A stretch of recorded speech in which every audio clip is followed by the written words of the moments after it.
Our next guest has hosted a terrific power showcase. In fact, it's called the Power Showcase. Going on, 15? This is year 16. Yeah, of the this Power is an Showcase. annual visit for us. What's this, year 5 for us? At least. We're pleased to have Brian Domenico on with us once again, talking about the Power Showcase. Brian, good morning. Harold, Matt, as always, it's really nice to see you, and I appreciate you having me on. Well, we appreciate you coming on with us to kind of introduce our viewership to some of the kids that you've discovered and showcased in your Power Showcase. I mean, boy, the list is unbelievable. We watch the video of this thing all the time. Among the players that you had, and I guess you could talk on all of them, who's made your eyes pop the most at the Power Showcase?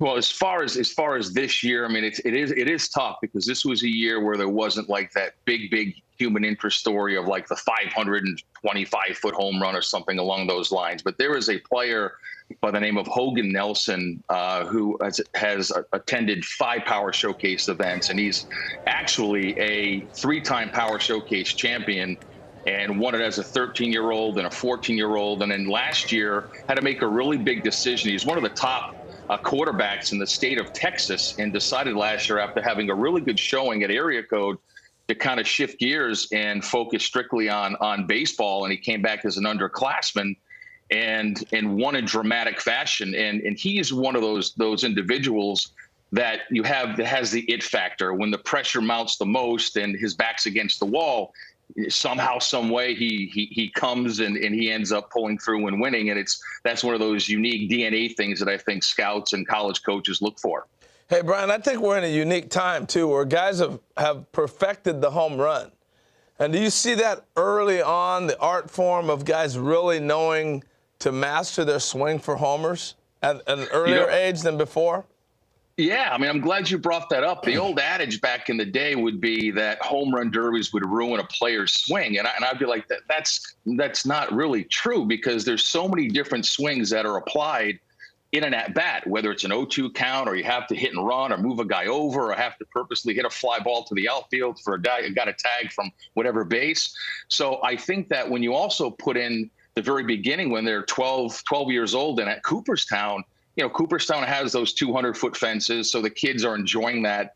Then they go to the Hall of Fame, and the nostalgia of looking at Babe Ruth's bat and a lot of the old uniforms. Now, they're too young to really appreciate all that, but it kind of starts there. And then they come to the Power Showcase, and knowing that they're coming to the Power Showcase and ending up at the other end of the rainbow in a major league stadium to kind of be a big leaguer and whet their palate for greatness and have that prosperous energy wash over them. Now it trickles back to, okay, how are we going to prepare for this? And with how all the great metrics today with blast motion and hit tracks and all how and Rapsodo and how their videos can be broken down, and how all of the hitting coaches are vast in so many different philosophies that they break down the kids' swings, and they really start to learn how to do that. Now, you can attest to this, Harold, that when you hit a ball and you square one up, it's smooth. It's one of the most beautiful moments in all of baseball, and obviously you have to elevate to celebrate. Elevate to celebrate. I love it. That's a good Gary line. Templeton couldn't have said it better himself. That's a good line. Hey, so how do I get invited if I'm a kid, and how's that process work to get there? If Matt wants to be a 13-year-old again, how's he get into this deal? Yeah, and that's a great question. And there's a lot of different ways that you can get in. Some parents will reach out to me. Obviously, I need to take a look at some video. Then I want to take a look and see what travelable organization they play for, the level of competition. And listen, I don't always bring in the absolute very, very, very best guys. There are some big lumbering young players that they just need to set some goals. And it's only a matter of time before the kinetics and everything starts to come together, and they find themselves and they take off. So again, parents can reach out through the website. And again, there's a lot of different ways, Harold. Hey, so give us some names of some players, either prospects in minor league ball or big leaguers who've come through the Power Showcase. Well, I think the most noticeable one was Bryce Harper, obviously. And then you had, Tristan Costas, who's now the starting first baseman for the Boston Red Sox. And when he did the Power Showcase, he hit 5 500-foot home runs, which was really incredible. And then it was right, and then it was Blaze Jordan that you and I had talked about many times. And then he won the junior Major League Home Run Derby. There was a young man by the name of David Denson that hit a 515-foot home run off the jumbotron. That was back in 2012. Daniel Vogelback. I mean, there's countless guys in the big leagues. Tell us about this DiMaggio Lonero. Oh, DiMaggio Lonero, leaving nothing to the imagination. A very, very cool story. So his grandfather was an Italian immigrant. And so when he got to New York, just fell in love with baseball and obviously the New York Yankees. And when he had his son, which is DiMaggio's father, his name was Bill. When Bill grew up, he obviously was a diehard Yankee fan. So he decided to name his son DiMaggio. And his father was like, well, listen, that's kind of a tough name to live up to. And what's ironic is that DiMaggio actually told his father, and he knew about the event because two of his buddies did the event a couple of years ago, a player named Drew Rapepi, who actually was a two-time Power Showcase world champion. He told his father, he's like, I'm gonna go down and I'm gonna win it. And I think he put out some incredible numbers, 468 feet with his longest home run. And he has tremendous raw power. And like I said earlier, just scratching the surface and his potential. And I think he did Joe DiMaggio pretty proud, for sure. Yeah, I would say these kids are breaking my back looking at these videos. Italians, baby. You like Italians. I understand they also named the family dog Yogi.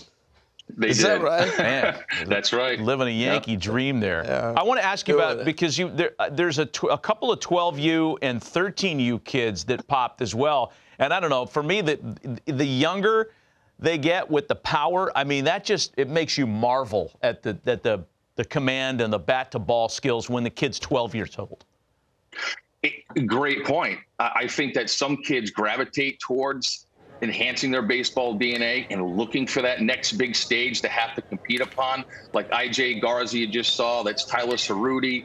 That's Sebastian Carthace, who actually won Week 9's Home Run Derby in Cooperstown.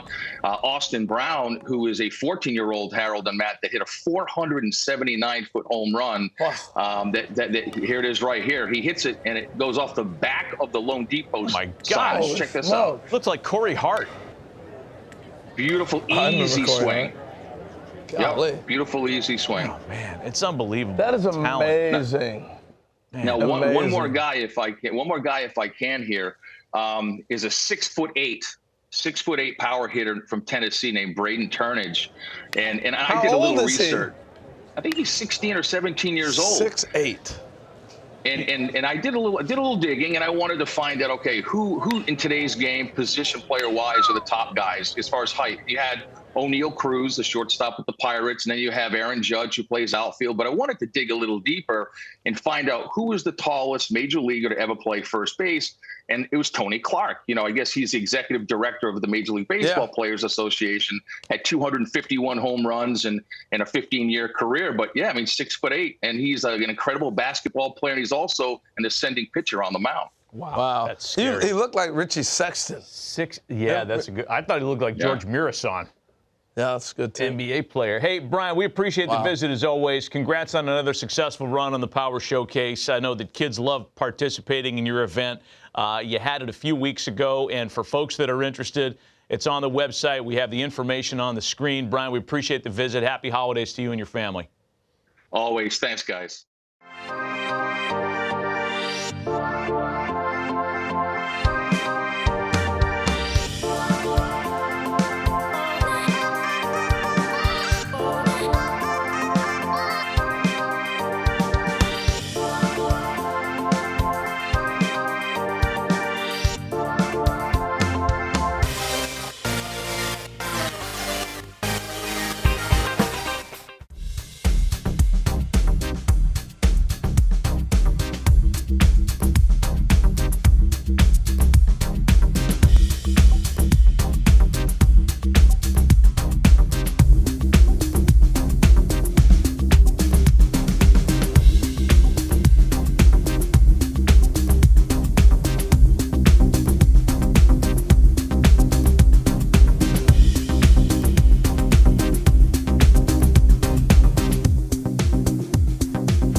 Nick Presto, Scout Kansas City Royals.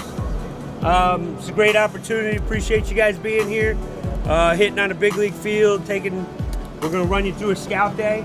You know, as scouts, we're looking for a bunch of things to see if you're going to be a professional player. I mean, obviously, we're looking for hitting. We're looking for power. We're looking for running, arm strength, and fielding. Those are the 5 tools that we're looking for. All this stuff's important if you want to play this game.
Representing California, he's a shortstop out of Sitting Bull Academy, Travon Jackson Jr. Travon is a 3-time Power Showcase returning participant.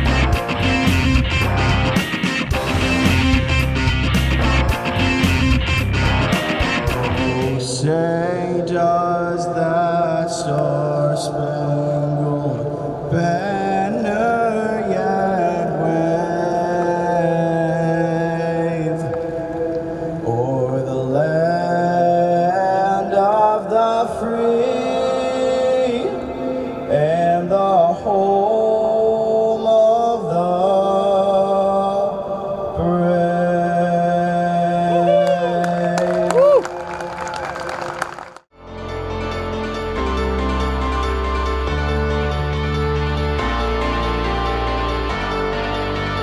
Ladies and gentlemen, stepping in, representing California, here is Travon Jackson Jr.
Ladies and gentlemen, nice round of applause Travon Jackson Jr.